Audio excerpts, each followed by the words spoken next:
నమస్కారం అండి. నేను మీ సామాన్యుడు పవన్ రంగారావు అండి.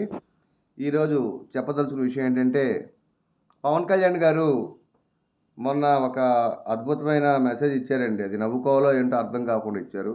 చంద్రబాబు నాయుడు గారిని నేను ఎందుకు వెనకేసుకొస్తున్నానంటే, ఆయనకున్న అనుభవం ఈ రోజున ఒకటో తారీఖు పెన్షన్స్ వాలంటీర్లు ఉంటేనే అవుతుంది, అవ్వదని చెప్పి అంటే, మేము 100కి 100% చేసి నిరూపించాం అంటున్నారు. చాలా తప్పండి. మీకు మీరు అనుకుంటే అవ్వదండి.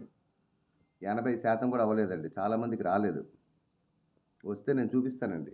ఎవరికొచ్చాయో రాలేదో. కొంతమందికి వాళ్ళు ఆ పార్టీకి సంబంధించినోళ్ళు, ఈ పార్టీకి సంబంధించినోళ్ళు పాపం ఇవ్వకుండా కూడా మానేశారండి. అలానే కొంతమంది ప్రభుత్వ ఉద్యోగస్తులకి ఒకటో తారీఖే జీతాలు ఇస్తన్నారు. కొన్ని డిపార్ట్మెంట్స్‌కి ఇవ్వలేదండి.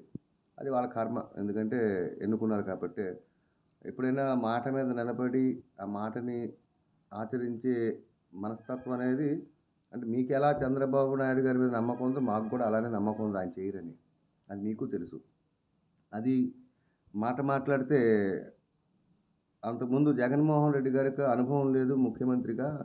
చంద్రబాబు నాయుడు గారికి అనుభవం ఉంది. అందుకే నేను మద్దతు ఇచ్చా అన్నారు. బానే ఉంది కరెక్టే. మరి మీకే అనుభవం ఉందని 5, 6 శాఖలు తీసుకున్నారు. అది మీకు హెడేక్‌గా అవ్వదా అండి? అన్నిటిని సంపూర్ణంగా మీరు చేయగలరా?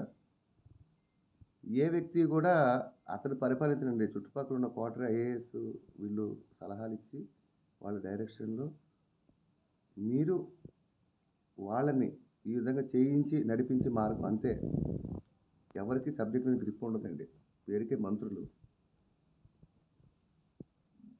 మాట మాట్లాడితే ఆయన అనుభవం అంటే అనుభవం మీకు సినిమాల్లో వచ్చినప్పుడు స్టార్టింగ్‌లో యాక్టింగ్ అయినా వచ్చే అనుభవం ఉందా? ఇంతమంది ఫ్యాన్స్ వస్తారని మీరు ఊహించారా? చెప్పండి. అనుభవం అనేది ఒక్కసారి ఎవరైనా దూరితేనే వస్తుందండి. ప్లస్ మీరు నాకు 2 ఎకరాల పొలం ఉంది. వచ్చేసి నా పొలంలో పిల్లలు బైక్ రేసులు ఆడుకోండి అని చెప్పి అంటారు. మీరు ప్రోత్సహిస్తున్నారా? చెడగొడుతున్నారా అర్థం కావట్లా. పవిత్రమైన మాల వేసుకొని మీరు మందు గురించి మాట్లాడుతున్నారు. ఆ మందు అమ్ముతున్నారా? లేదా? దయచేసి తాగొద్దు. క్వాలిటీ మందు. క్వాలిటీ మందు ఏంటి సార్? మీరేమైనా అమృతం పోస్తే అమ్ముతారా మీ గవర్నమెంటు? తాగొద్దని చెప్పండి. క్వాలిటీ మందు ఇవ్వటం మందే దరిద్రం. ఆ మందుని క్వాలిటీ మందు ఇస్తాం తాగండి అని చెప్పి ఎంకరేజ్మెంట్ చేస్తారు. మాల వేసుకుని మీరు గుండెల మీద చేసుకుని మీరు ఇచ్చిన ప్రతి హామీ నెరవేరుతుందని చెప్పి దత్తాత్రేయుడు మీరు ప్రమాణం చేసి చెప్పండి సార్. మీరు సినిమాల్లో ఎలా నటిస్తున్నారో పాలిటిక్స్లో కూడా మాటలు చెప్తున్నారు. మీకు ఫ్యాన్ ఫాలోయింగ్ కదా, వాళ్ళు అట్రాక్ట్ అవుతున్నారు పాపం. వాళ్ళు ఏం చేయలేరు. వాళ్ళు ఏం చేస్తారు? పిచ్చోళ్ళలాగా ఎగరటం తప్పించి ఉండదు. అందుకని గొడవలు అవటం వల్ల కొన్ని ఇండస్ట్రీలు వెనక్కి వెళ్ళిపోయినాయి. అప్పుడు జగన్ వల్ల ఇండస్ట్రీలు వెనక్కి వెళ్ళిపోయినాయి అన్నారు.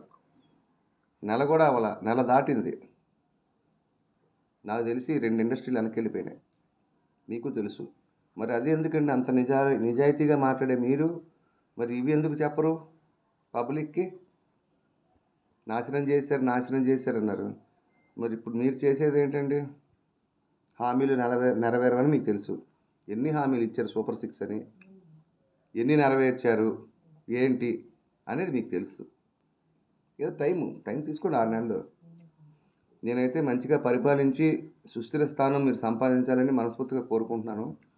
ద్వేషాలు వీటికి పోయి ఒకరి మీద ఇంక ఉదయం లేస్తే ఏడుపు గొట్టు రాజకీయాలు మానేసి రాష్ట్ర అభివృద్ధి అంటున్నారు కాబట్టి సెంట్రల్లో కూడా మీకు భగవంతుడి దయ వల్ల మీకు ఇప్పుడు నెంబర్ 1 పొజిషన్లో ఉన్నారు.